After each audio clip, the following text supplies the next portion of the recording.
पिलू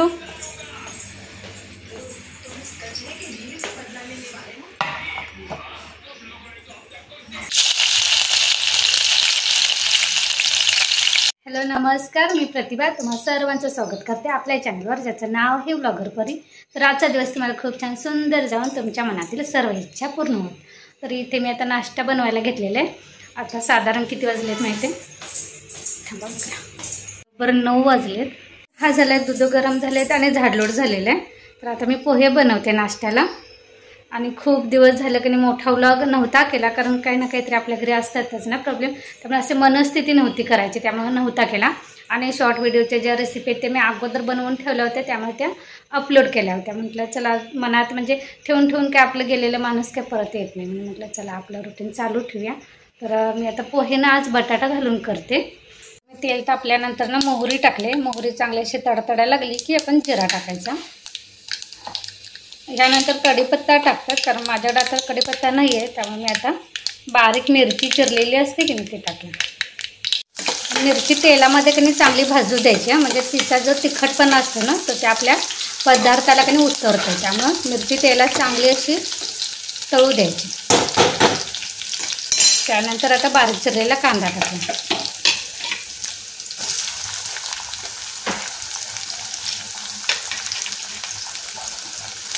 कांदा थोडासा आपल्याला परतून घ्यायचा।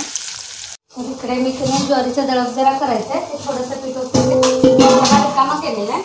चहाचा जरा त्याला भाज्या संपल्या, ज्यावेळी संपतील भाज्या की नाही त्यावेळी हातासरशी घासून घ्यायचं। म्हणजे आपल्याला भाज्या आपण नवीन आणतो की नाही त्यावेळी ते जे डबे असतात ते घासून परत सुकवून परत भाजी भराय हातात वाटतोय, कारण आपल्या अगोदरच घासलेलं असतं। हे थोडंसं पीठ आहे हे पण काढून घेते।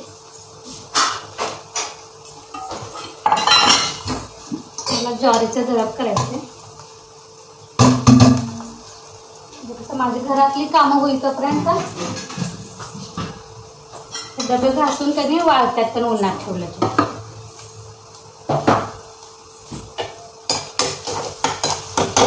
आपला कांदा थोडासा परतून झालेला आहे। आता ह्यामध्ये कधी मी बटाटा साल काढून बारीक असं चिरून घेतलेलं आहे, आणि पाण्यामध्ये घालून ठेवला होता, कारण बटाटा कसं काळा पडते म्हणून।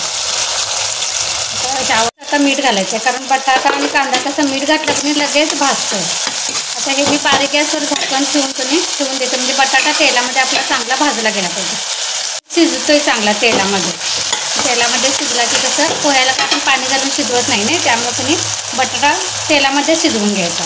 आणि मग त्यानंतर आपण हळद घालायची, थोडंसं साखर टाकायचं, आणि आपण जे पोहे भिजवलेले आहेत ते टाकायचे, आणि कोथिंबीर टाकून 2-4 मिनिट वाफवून घ्यायचं, म्हणजे आपलं पोहे तयार होतं।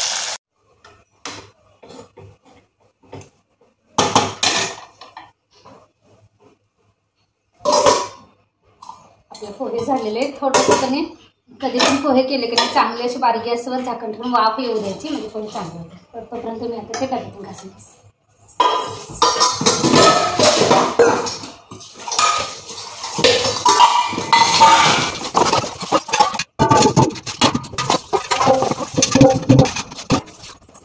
आपले पोहे झाले, तर मस्त अशी वाफ आलेले आणि आपले पोहे पण झालेले आहेत।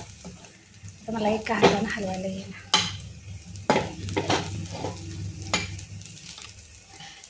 असे सुटे पोहे झाले की नाही चांगले वाटतात, नाही तर लय चिकट झालं की नाही पोहे खाऊच वाटत नाही।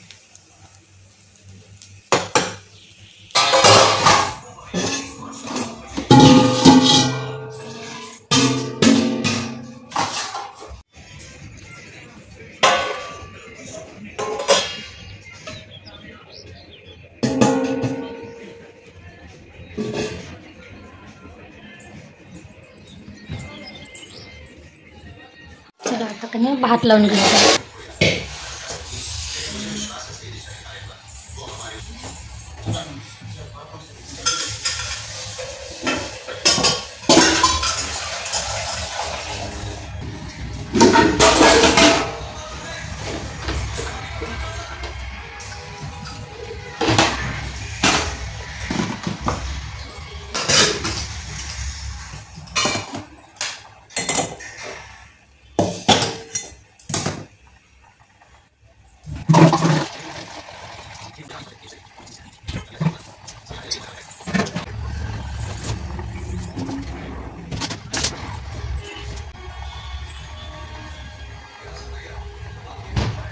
तर इथं जवळजवळ माझी की नाही सगळी कामं आवरत आलेली आहेत आणि साधारणतः किती 10 वाजले असतील, 10 साडेदहा तरी वाजायला आले असतील.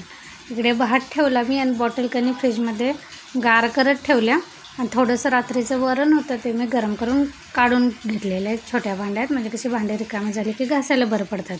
कारण नीलचं कणी 2-3 दिवस ते स्कूलला पण गेला नाही कारण त्याचं पोट दुखत होतं.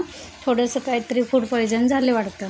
त्यामुळे आणि एक उलटी पण झाली त्याला, पण पोटातले कळ ना थोडीशी होती त्यामुळे त्याला का शाळेला पाठवलं नव्हतं. आणि इथे मी काल जेवण घेऊन गेली होती त्यामुळे ते कढीचं आणि भाताचं भांडं रिकामं करायचं नसतं म्हणून ते तसं ठेवलं होतं. पण माझं कणी असं मानेची शिर कशानं अशी अवघडलेली काय शिरेची शिर अडकलेली काय म्हणजे मला हाताला दाब वगैरे देता येत नव्हतं. त्यामुळे ही जी 2 मोठी पातेलं होती ना त्यावेळी ती मी घासलीच नव्हती. कारण त्या हाताला दाब देऊन तर घासायला पाहिजे कारण ही काय भांडी आपण रोज वापरत नाही. ही ठेवणीतली भांडी असतात, कधीतरी कार्यक्रम असेल किंवा मोठं जास्त जेवण असेल त्याचवेळी मी ही भांडी काढते. त्यामुळे म्हटलं राहू दे कारण ते असं दाब देऊन चांगली घासावी लागतात. तर म्हटलं आज पाणी पण भरपूर होतं आणि माझा हात पण दुखायचं कमी आलेला. त्यामुळे ती घासून धुवून कणी पालथी घालून ठेवली म्हणजे कसं असं उन्हामध्ये वाळवलं कणी की बरे पडतं. नाही तर मग तशीच आत ठेवली आणि तसं थोडंसं पुसून कापडानं ठेवली की नाही ते असं डाग पडत्या सगळ्या पातेल्यावर आणि ते तसं दिसतं. वाळलं की नाही तरी पण ते डाग जात नाहीत. तर इथे ना नीलला तोंडाला चव नव्हती त्यामुळे त्याला साखर चपाती पाहिजे होती. साखर चपाती म्हणजे कसं आपण पुरण कसं भरतो आहे तसं कणी ह्या चपाती साखर भरायची आणि जास्त पातळ लाटायची नाही. पातळ लाटली की नाही असं चामट होते आणि जास्त जाड पण नाही लाटायची.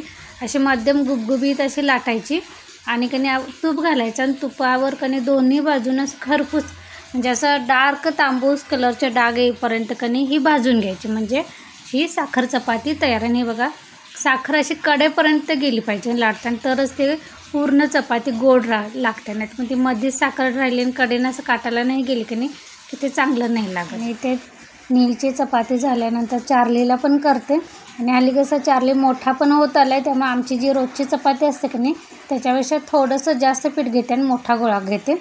चांगली अशी भाजून घेतली की नाही त्याचं पोट पण भरतं. कारण सकाळी उठल्यानंतर की नाही पेडिग्री खातो त्यानंतर त्याला मी काही देत नाही आणि मग आता जेवणाच्या टायमिंगला त्याला चपात्याने दूध देते.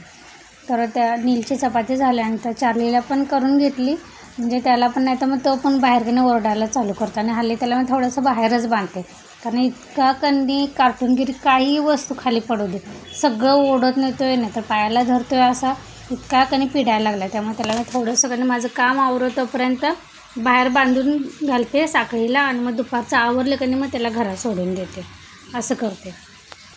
ही बघा मस्तपैकी आपली की नाही साखर चपाती तयार. तुम्ही देखील की नाही मुलांना एकदा नक्की बनवून द्या, मस्त लागतं. थोडंसं की नाही असं साईड काढून ठेवलेलं इथे तर ह्याचं आपण लोण्याने तूप करू. इथे मी थोडीशी अंड्याची कोशिंबीर म्हणजे काय बुर्जी आमच्याकडे कोशिंबीर म्हणतात अंड्याची कोशिंबीर करते. ते मी पाणी ठेवलेलं आहे पसरट पातेल्यात आणि ह्यामध्ये हे दूध आहे. कारण कसं रोज साय दूध खायची यांना सवय असल्यामुळे की नाही ते फ्रीजमध्ये ठेवलेली साय चवीला लागत नाही. असं दूध कधी फ्रीजमध्ये गरमीच्या दिवसात ठेवलं की खराब होत नाही पण त्याला कधी चव लागत नाही कारण मग ते थोडंसं परत काढून गरम करायचं असं होतं. त्यामुळे म्हणून मी इथं असं पाण्यात घालून ठेवलेलं आहे. आणि मी की नाही 8 दिवसाची थोडी साय शिल्लक राहिलेली की नाही की ती मी साठवून ठेवली कारण मी तूप कधी घरात करत नाही. म्हटलं ह्यावेळी करून तर बघूया कसं होतं आहे.